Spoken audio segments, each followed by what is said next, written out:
아파트 층간소음, 이웃 간의 단순한 갈등을 넘어 극단적인 사례까지 부르기도 할 만큼 심각한 사회 문제가 됐죠.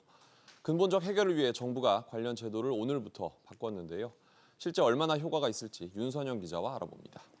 우선 제도가 여태까지 어땠고 앞으로 어떻게 바뀐다는 겁니까? 네, 지금까지는 건설사들이 아파트를 짓기 전에 연구소에서 바닥지 등을 깔아두고 소음 측정을 해서 그 시험만 통과를 하면 됐습니다. 네. 그런데 실제 아파트를 짓고 나서 소음 측정을 해보면 이 사전 시험 때보다 성능이 떨어지는 게 다반사입니다. 이런 문제를 해결하고자 사후 확인제라는 게 시행이 되는 건데요. 앞으로는 아파트를 다 지은 다음에 실제 아파트 내에서 소음 측정을 하게 됩니다. 네. 이걸 통과를 해야 입주가 허용이 되는데 만약에 기준에 못 미치면 보완 시공 등을 해야 합니다. 건설사 연구원 설명 들어보시죠.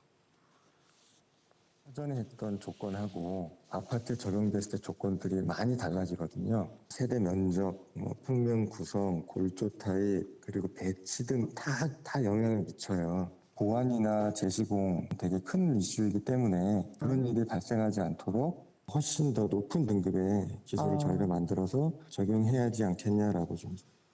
층간소음 때문에 인명을 해치는 일들이 자주 일어날 네. 정도로 심각한 사회 문제가 됐는데 이게 수치로도 나온 게 있습니까? 맞습니다. 이 층간소음 신고가 지난해에만 4만 7천여 건에 달해서 불과 2년 사이 2배 가까이 늘었습니다. 올해 역시 상반기에만 2만 건을 훌쩍 넘겨서 증가 추세를 이어갈 것으로 보입니다. 점점 더 심해지고 있는 모습인데 그렇다면 앞서 말씀하신 사후 확인제가 층간소음 갈등을 줄이는 데 효과가 어느 정도 있을까요? 실효성의 의문도 제기되고 있습니다. 사후 확인제는 오늘부터 사업 승인을 받은 아파트들에 적용이 되는데 입주 등을 고려하면 실제 효력은 2, 3년 뒤부터 나타날 것으로 보입니다. 네. 그런데 이 법적 강제가 아닌 권고 사항이다 보니 건설사들이 제대로 안 지켜도 페널티가 없습니다. 또 사후 확인제뿐 아니라 관련 규칙도 정비가 돼야 실효성이 높아질 것이라는 지적이 나오는데요.